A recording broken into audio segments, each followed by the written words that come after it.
Hello my friends, आज हम राज comics का विध्वंस पार्ट 3। अभी तक आपने देखा कि अधम ने किस तरह से कोबी के ज़रिए भेड़िया को मारा और इतिहास के ज़रिए परमाणु को, और काल पहलिया ने मैन बैट को बनाया जिससे अभी डोगा लड़ रहा है। तो अब शुरू करते हैं। ये था अब तक का रिकैप। डोगा मैन बैट से जूझ रहा था और सदम तथा नागराज यांत्रा को अपने रास्ते से हटाने की कोशिश कर रहे थे। इसके वारों को तो मैं आसानी से रोक सकता हूँ नागराज, लेकिन जब तक यांत्रा हमारे रास्ते में खड़ा है तब तक हम अधम तक नहीं पहुंच सकते। मुसीबत यह है कि यह यांत्रिक खिलौना है। मेरे सारे वार यहाँ तक कि सम्मोहन भी इस पर बेअसर है। अब तो मैं इच्छाधारी शक्ति का प्रयोग भी बचने तक के लिए नहीं कर सकता। ओफ, हम तुम्हारी मदद भी नहीं कर पा रहे नागराज। अगर हमारे पास कोई रिमोट कंट्रोल वाला लड़ाकू हेलीकॉप्टर होता तो हम ज़रूर कोशिश करते। अभी तो हम जानबूझकर अपने आदमियों की जान खतरे में नहीं डाल सकते। Remote control? यस, यही जवाब है इस यांत्रा का। मैं समझ गया इसको कैसे ख़त्म किया जा सकता है। तुम आखिर क्या समझ गए हो नागराज? मुझे भी तो बताओ, इसको नष्ट करने का तरीका क्या है? बताने का वक्त नहीं है अधम। बस तुम मेरा इशारा पाते ही इस पर वार कर देना। तब तक इसके वारों से बचते रहो। यांत्रा को खत्म करने का रास्ता तो नागराज ने तलाश लिया था, लेकिन डोगा को अभी भी मैन बैट को खत्म करने का कोई रास्ता सूझ नहीं रहा था। डोगा की गर्दन में जा घुसे दांत। डोगा गर्दन में जो दांत घुसेंगे वो तोड़ दिए जाएंगे। दांत तोड़ेगा तो तू पंजों से मरेगा डोगा, पर तू मरेगा जरूर। मैं नहीं, ये शैतान मारेगा। ओह, तू ग्रेनेड का प्रयोग करके इसको मारना चाहता है? चल फिर से ग्रेनेड फेंक कर कोशिश कर ले। मैंने ग्रेनेड फेंकने के लिए नहीं उठाया है काल पहलिया, इस खून के प्यासे को खिलाने के लिए उठाया। मैन बैट को ग्रेनेड उगलने का मौका तक नहीं मिला और नतीजा सामने आ गया। ले, खत्म हो गया तेरा मददगार काल पहलिया। अब बता दो अपने सिर को कैसे बचाएगा। पहले अपने सिर को बचा डोगा। ओह, मैन बैट बगैर सिर के भी जिंदा है। हाँ डोगा, सिर कटने से इसके चलने फिरने पर कोई फर्क नहीं पड़ता। अगर सिर कटने से फर्क नहीं पड़ता तो टांगे टूटने से पड़ेगा ना। अब ये ना तो चल पाएगा और ना ही उड़ पाएगा। अब ये तेरे किसी काम का नहीं है काल पहलिया, इसलिए तेरी तरफ से मैं इसका क्रियाक्रम कर देता हूँ। अब तो तू मुझे का चक्कर क्यों आ रहा है? क्योंकि मरने के बावजूद मैन बैट तेरी मौत बन गया काल पहलिया। इसके दांत में रेबीज जैसे खतरनाक विषाणु भरे थे जो अब तेरे शरीर में प्रवेश कर गए। अब तेरे शरीर में इस बीमारी के बैट बीज के विषाणु पनप रहे हैं और ये तुझको 5 घंटे के अंदर मार देंगे। ऐसा नहीं होगा, तेरी चाल कामयाब नहीं होगी। अगर बीमारी है तो इसका कोई इलाज भी होगा। मैं बैट बीज को अपने शरीर में पनपने नहीं दूंगा। बैट बीज का इलाज है डोगा, ज़रूर है, लेकिन सिर्फ 2 लोगों के पास। एक तो डॉक्टर डालिया के पास, माफ़ करना, स्वर्गीय डॉक्टर डालिया के पास था। स्वर्गीय इसलिए कह रहा, इसलिए क्योंकि वह उनकी ही गर्दन थी जिसमें मैन बैट ने बिना गिने छेद किए थे। और दूसरा हूँ मैं, जिसे वह इलाज डॉक्टर डालिया से लेकर इसलिए अपने पास रख लिया था कि अगर मैन बैट बेकाबू होकर मुझे ही काट खाए तो मैं उस काट को दवाई से काट सकूं।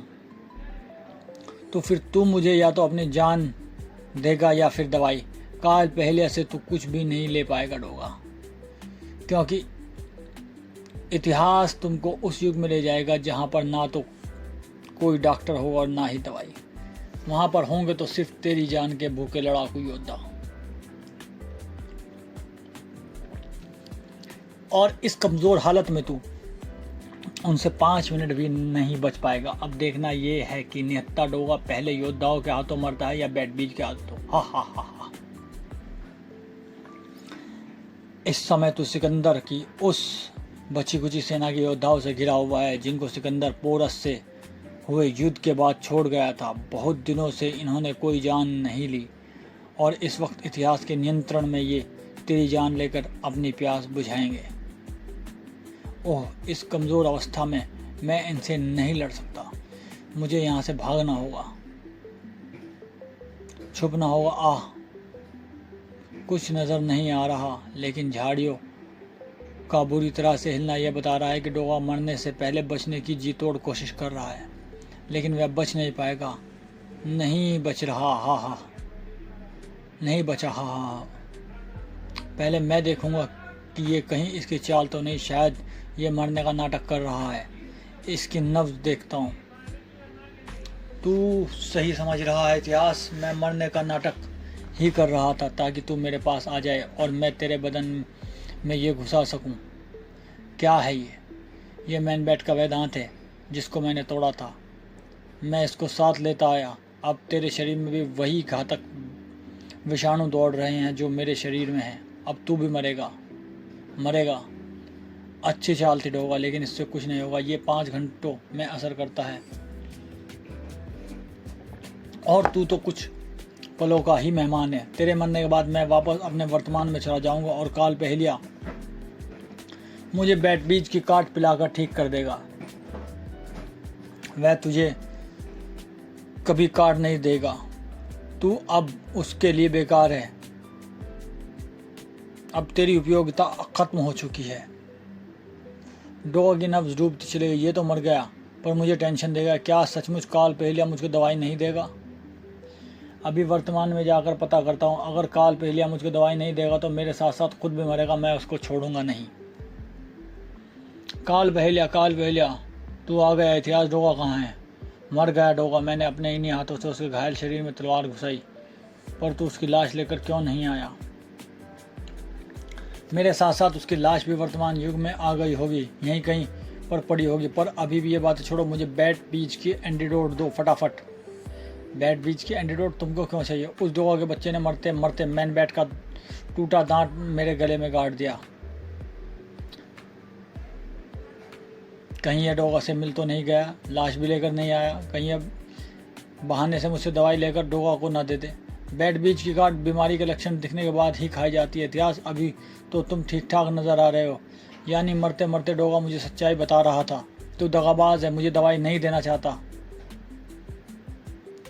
लेकिन मैं तुझसे दवाई लेकर ही रहूँगा। अगर तू मुझको दवाई नहीं देगा तो तुझे डायनासोरों के युग में भेज दूंगा, फिर हम साथ में मरेंगे। समझने की कोशिश कर इतिहास। अगर बिना बैट बीज हुए तूने ये दवाई पी ली तो तू शर्तिया मर जाएगा। झगड़ा छोड़ो, अगर ये दवाई मुझे दे दो। तुम कहाँ से आ गए? हाँ मैं, लेकिन तुम तो मर गए थे। मैंने अपने हाथों से तुम्हारे सीने में तलवार उतारी थी। वह तो बेचारा कोई गुमनाम सैनिक था जिसे मैंने झाड़ियों की ओट में पीट कर अपनी पोशाक पहना दी थी। उसका जिरह बख्तर खुद पहन लिया था, पर उसने तो खुद मेरे चेहरे पर दांत गड़ाया था, मुझसे बात भी की थी। उसने दांत नहीं गड़ाया था। याद करो, उस वक्त उसका हाथ जिस ने थामा हुआ था वो मेरा हाथ था। और रहा बात करने का सवाल, तो इस कला को वेंट्रिलोक्विज्म कहते हैं। अपनी आवाज़ को किसी और जगह से आने का आवाज़ देने की कला। तुम जैसे धूर्तों से निपटने के लिए यह कला भी मुझे सीखनी पड़ी। रुको ज़रा, सी दवाई मेरे लिए भी छोड़ दो। नहीं छोड़ सकता। दवाई बहुत स्वादिष्ट है। इतिहास तेरी चाल में फंस सकता है डोगा, लेकिन मैं नहीं। मैंने यहाँ से भागने का पूरा इंतज़ाम कर रखा है। जब डोगा पीछे लगा हो तो भागने के रास्ते खुद ब खुद बंद हो जाते हैं। तू अब भाग कर भी बच नहीं सकता काल पहेलिया। ये तो बहुत तेजी से मेरे पीछे आ रहा है। अरे मुझे बचा लो अधम।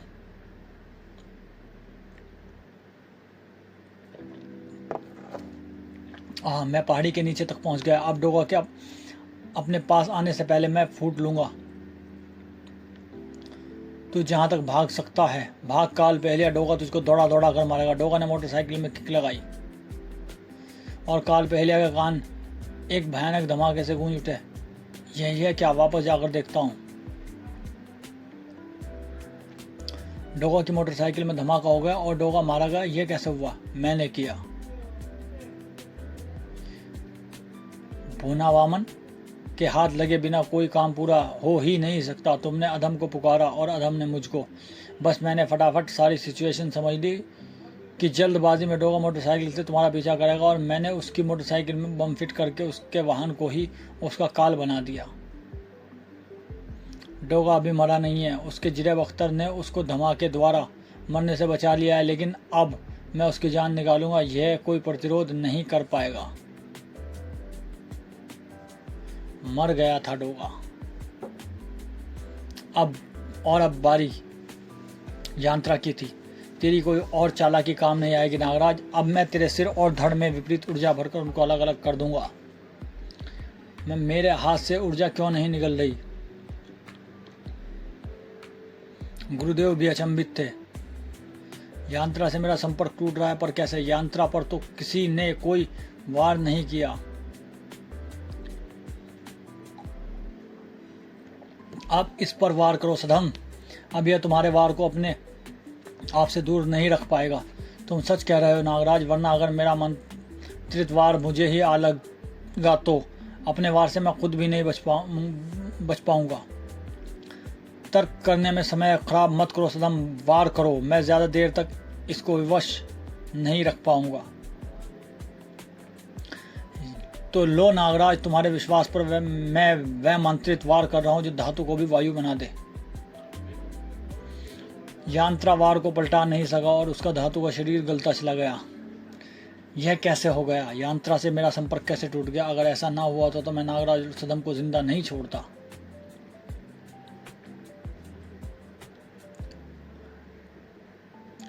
यही सवाल सदम के दिमाग में भी घूम रहा था। एक बार दुश्मन की कमजोरी का पता चल जाए तो उसको मारने का रास्ता ढूंढना काफी आसान हो जाता है। एक बार जब मुझको पता चलेगा यांत्रा यांत्रिक मानव है तो साथ यह भी स्पष्ट हो गया कि इसको कहीं और से कोई और अपने इशारे पर चला रहा है, क्योंकि यांत्रिक मानव अपने आप दुश्मन की स्थिति और वार को ना तो भांप सकते हैं और ना ही सही वार कर सकते हैं। और अगर यांत्रा किसी और के नियंत्रण में था तो मुझको सिर्फ उन तरंगों को यांत्रा तक पहुंचने से रोकना था जिनकी वजह से उसको दूर से नियंत्रित किया जा रहा था।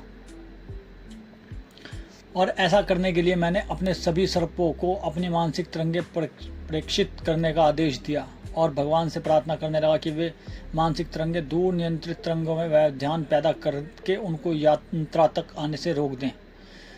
और जब यांत्रा मुझ पर वार नहीं कर पाया तो मैं समझ गया कि मेरी योजना काम कर रही है और मैंने पूर्ण विश्वास के साथ तुमको वार करने के लिए बुलाया। सदम के साथ साथ गुरुदेव को भी नागराज की योजना समझ में आ गई। ये बात थी। नागराज ने एक मामूली सी बात को भांप कर यांत्रा को मात दे दी, लेकिन मेरा काम हो चुका। सदम और नागराज अधम एवं नागपाशा का रास्ता नहीं रोक पाए।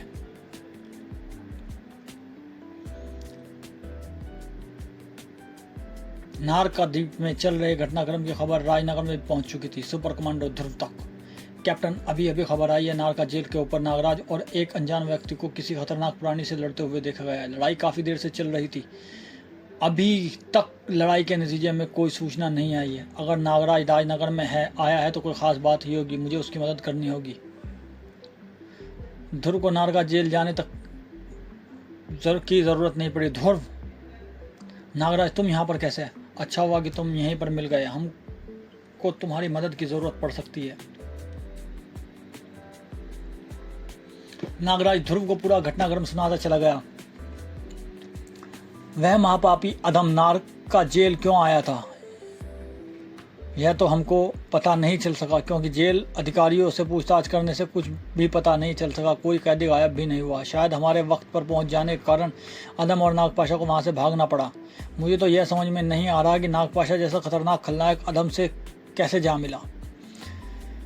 आश्चर्यजनक कहानी है। अगर तुम्हारे मुंह से ना सुनता तो मैं इस कहानी पर कभी विश्वास न करता, लेकिन अगर भेड़िया जैसे शक्तिशाली मारा गया है तो सचमुच अदम महापापी और माँ शक्तिशाली है, लेकिन भेड़िया का मरना संयोग नहीं हो सकता। मुझे लगता है कि भेड़िया की हत्या किसी षड्यंत्र की सिर्फ एक कड़ी है। हमको दूसरे सुपर हीरोज की भी खोज खबर लेनी होगी। शायद वह महापापी हर उस इंसान को मारना चाहता है जो उसके रास्ते की रुकावट बन सके, और उसमें हम और तुम भी शामिल। नागराज, हमको इस पाप को यहीं पर रोकना होगा। ध्रुव, मैं चाहता हूँ कि इसमें नागराज के साथ साथ तुम भी हमारी मदद करो। हमारे साथ अदम की खोज पर चलो। मैं ज़रूर चलता, लेकिन अदम और नागपाशा का नारगा जेल से असफल होकर वापस जाना यह बताता है कि वे यहाँ पर वापस ज़रूर आएंगे, और इस कारण मैं राजनगर को अकेला छोड़ यहाँ से नहीं जाना चाहता। ठीक है ध्रुव, अगर अदम यहाँ पर वापस आया तो तुम मुझसे संपर्क कर लेना, और अगर हमने अदम को पहले ढूंढ लिया तो हम तुमको मदद के लिए बुला लेंगे। ठीक है नागराज। अगला नंबर ध्रुव का ही था। हमको वापस राजनगर जाना होगा, क्योंकि अब हमको ध्रुव की जान चाहिए। चलो अदम जी, लेकिन ज़रा संभल कर क्यों? जैसा तुमने बताया उसके अनुसार उसमें ना तो नागराज जैसी अद्भुत शक्तियाँ हैं, और ना ही परमाणु जैसी वैज्ञानिक शक्तियाँ, और ना ही डोगा जैसी शारीरिक शक्ति। उसको मारना तो बहुत आसान काम होना चाहिए। ध्रुव की सुपर शक्ति है उसका दिमाग। डोगा के दिमाग ने इतिहास का जो हाल किया था उसको तो तुमने अपनी शक्तियों से दुरुस्त कर दिया, लेकिन ध्रुव के दिमाग से जो टकराता है वह इलाज लायक भी नहीं रहता। वह स्टार ब्लेड्स के अलावा कोई हथियार पास नहीं रखता। जहाँ पर लड़ता है वहीं की चीज़ों का प्रयोग हथियार की तरह कर लेता है। तुमने तो मेरी जिज्ञासा बढ़ा दी। दुश्मन के मुंह से इतनी तारीफ, उसको तो मैं खुद ही मारूंगा। इसमें एक गड़बड़ हो गया अदम। तुम्हारी शक्ति का इस्तेमाल करते ही सदम को तुम्हारी स्थिति का पता चल जाएगा, और वह नागराज के साथ तुम्हारे सामने आ धमकेगा। अभी तुम अकेले सदम का सामना करने की स्थिति में नहीं हो। उन दोनों का एक साथ मुकाबला कैसे करोगे? इसमें भी तुम लोग मेरी मदद करोगे। सदम से तो मैं अकेले भी निपट सकता हूँ। तुमको नागराज को उलझा कर रखना होगा ताकि वह सदम के साथ मुझ तक ना पहुँच पाए, और यह काम कैसे करना है यह मैं तुमको बताऊंगा। वैसे भी ध्रुव को मैं इतनी जल्दी मारूंगा कि सदम जब तक मुझ तक पहुँचे तब तक मैं ध्रुव को मार कर जा चुका हूँगा। ध्रुव नागराज से खबर पाने के बाद चौकन्ना हो गया था। मुझको सारे कुत्तों और चिड़ियों को संपर्क करना होगा ताकि वे जैसे ही अदम जैसे किसी भी प्राणी को देखें मुझे तुरंत सूचना दें। और स्टार ट्रांसमीटर पर मैसेज आ रहा है। पीप पीप, कैप्टन क्रीम हियर। बुरी खबर है, परमाणु को दिल्ली में मार दिया गया है। व्हाट? यस कैप्टन, और उसको मारने वाले 3 अभियुक्त के हुलिये नागपाशा इतिहास और काल पहेलिया से मैच करते हैं। डोगा से हमारा संपर्क नहीं हो पा रहा है। प्रोटेक्टर ऑफ अर्थ के अन्य सदस्य, कैप्टन मुझे सुन रहे हो ना? कैप्टन जवाब दो। ध्रुव। घनी धुंध ध्रुव को निकल गई थी, और जब मोटरसाइकिल ने धुंध की वह दीवार पार की तो चारों तरफ का दृश्य ही बदल चुका था। ये मैं कहाँ गया हूँ? ये राजनगर से मीलों दूर बेआवान सुनसान रेगिस्तान का एक हिस्सा है। मेरे स्टार ट्रांसमीटर का संपर्क भी कमांडो हेडक्वार्टर से कट गया। अब तुम्हारा संपर्क इस संसार से भी कटने वाला है। सुपर कमांडो ध्रुव। कौन हो तुम? वैसे तुम्हारा हुलिया देखकर मैं ये अंदाज़ा लगा सकता हूँ कि तुम कौन हो। मुझे अधम कहते हैं। तुमको मसलने के लिए आया हूँ। वैसे तो मैं ऐसे मामूली काम स्वयं नहीं करता, लेकिन तुम्हारी तारीफ सुनकर खुद चला आया। उम्मीद है तुमको मारना परमाणु और डोगा को मारने से ज़्यादा मुश्किल साबित होगा, वरना मुझे मज़ा नहीं आएगा। डोगा भी मारा गया? ओह, यानी परमाणु को मारने वाले तुम ही हो। लेकिन मेरी सूचना के अनुसार तो उसको दूसरे 3 खलनायकों ने मारा। ठीक सुना, लेकिन उनको मेरे इशारे पर मारा गया। और अब बारी तुम्हारी। उधर नागराज मारा जाएगा और इधर तुम। फिर मेरा काम पूरा हो जाएगा, और उसके बाद सदम मेरे सामने नहीं टिक पाएगा।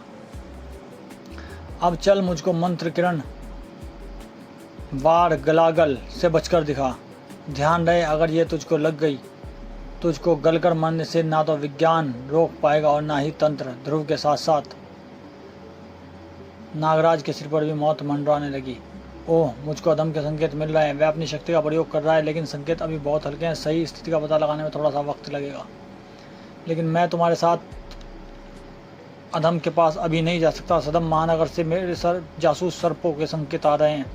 महानगर में कोई भारी गड़बड़ी हो रही है। मुझे महानगर जाना ही होगा। वैसे भी हम महानगर के पास ही हैं। महानगर, अधम के संकेत तो दूसरी दिशा से आ रहे हैं। ठीक है नागराज, तुम जाओ। अगर आवश्यकता पड़ी तो मैं अपनी शक्तियों के द्वारा तुमको बुलावा भेजूंगा। महानगर में आने वाली मुसीबत अजीब सी थी। हा हा हा। ओह, एकाएक ये पूरा इलाका दलदली हो गया और गगनचुंबी इमारतें धंसती जा रही। क्या है इसका कारण? इसका कारण है ये शैतान। बता कैसे किया तूने ये सब, और तेरा मकसद क्या है? क्या चाहता है तू? सदियों पहले महानगर का इलाका दलदल था।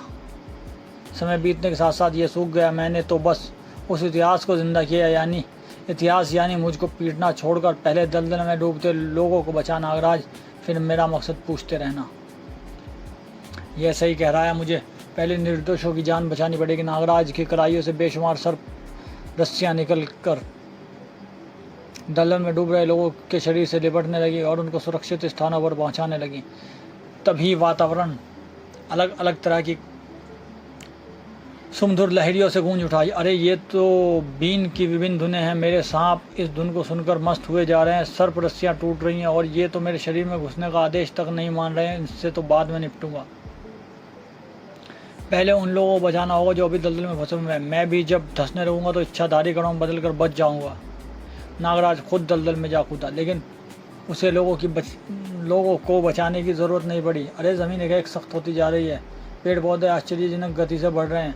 पूरा इलाका अब दलदल से जंगल में तब्दील हो रहा है। कैसे? क्योंकि यह इतिहास का अगला चरण है। नागराज, दलदल सूखने के बाद यहाँ पर जंगल उग आया था। इतिहास ने फिर से उस समय को बदल दिया। तो आखिर तुम भी यहाँ पर आ पहुँचे। ध्रुव का सामना एक ऐसे खतरनाक प्राणी से था जो पूरी पृथ्वी को मिटा डालने की शक्तियाँ रखता था। लेकिन अगर यह वार किसी तरल पदार्थ पर ही लग जाए तो क्या होगा? तू कुछ भी कर ले, गलागल वार तुझको गलाकर ही छोड़ेगा। ध्रुव, इस संसार में ऐसी कोई ठोस वस्तु नहीं जिसको गलागल का स्पर्श तरल न बना दे।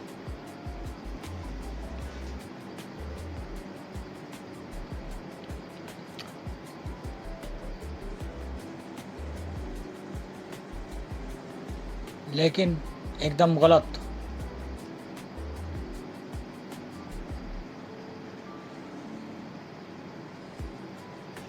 तो यह वार उल्टा मुझ पर ही आ लगेगा, मुझको पानी बना डालेगा। लेकिन ऐसा होगा नहीं। तुझे मैं बहुत सोच समझ कर यहाँ पर लाया हूँ, जहाँ पर दूर दूर किसी भी तरल पदार्थ का नाम निशान तक नहीं। हाँ, तेरे शरीर में ज़रूर रक्त जैसे तरल पदार्थ हैं, लेकिन रक्त एक जीवित जैविक तरल मिश्रण है। यह गलागल वार जैविक तरल मिश्रण को छूकर नहीं पलटता। तेरे दिमाग का यह विचार असफल हो गया। ध्रुव, सोच और सोच। तेरे दिमाग की मैंने बड़ी प्रशंसा सुनी है। यह मेरी योजना को भांप तो रहा है, लेकिन एकदम गलत। मैं शरीर के नहीं बल्कि मोटर बाइक के रक्त यानी पेट्रोल के बारे में सोच रहा था। यहाँ पर यह इकलौता तरल पदार्थ है। ओ, यह तूने क्या किया? कार्बोरेटर से पाइप को खींचते पेट्रोल की धार गलागल किरण से टकराई और किरण पलटकर अधम को ही आ लगी। तू सच कह रहा था अधम। यह वार सचमुच हर चीज़ को गला देता है। अब शायद मेरा ट्रांसमीटर काम करे। नागराज और सदम तक अधम के नष्ट होने की सूचना तुरंत भेजनी होगी। सूचना भेजने से पहले उसकी सच्चाई तो परख ले। ध्रुव, यह समाचार झूठा है कि अधम नष्ट हो गया। अरे, अधम के तरल शरीर ने रेत के साथ मिलकर एक नया शरीर बना डाला, जिससे अधम की शक्तियों के साथ साथ आकार भी बदलने की क्षमता है। ओह, जिस मुसीबत को मैं ख़त्म हुआ समझ रहा था वह तो और बढ़ गई। ध्रुव की ही तरह नागराज भी अपने दुश्मनों के सामने असहाय था। तड़प कर छूटने की कोशिश मत कर नागराज। दलदल के सूखने के बाद यह ज़मीन चट्टान की तरह सख्त हो गई है, और वैसे भी तेरे शरीर से इतने सारे नाग निकलने के बाद तुझमें इतनी शक्तियाँ बची ही नहीं कि तू ज़मीन को तोड़कर निकल सके। जब तक तेरी कलाइयाँ ज़मीन के अंदर हैं तब तक सोडांगी और शीतनाग जैसे शक्तिशाली सर्प भी तेरे शरीर से बाहर नहीं आ सकते। और जब तक मेरी खिलौना बीनें हवा में उड़ती रहेंगी तब तक इनके अंदर से गूंजती हवाएं वे धुन बजाती रहेंगी जो तेरे बाहर मौजूद सांपों को मस्त रखेंगी। वे भी तेरी मदद नहीं कर पाएंगे। तुम लोग मेरी इच्छाधारी शक्ति को भूल रहे हो। मैं अभी भी कणों बदल कर आज़ाद हो जाऊंगा और ऐसा करने से तुम सब मिलकर भी मुझे रोक नहीं सकते। ना ना ना ना नागराज, इस भुलावे में मत रहना।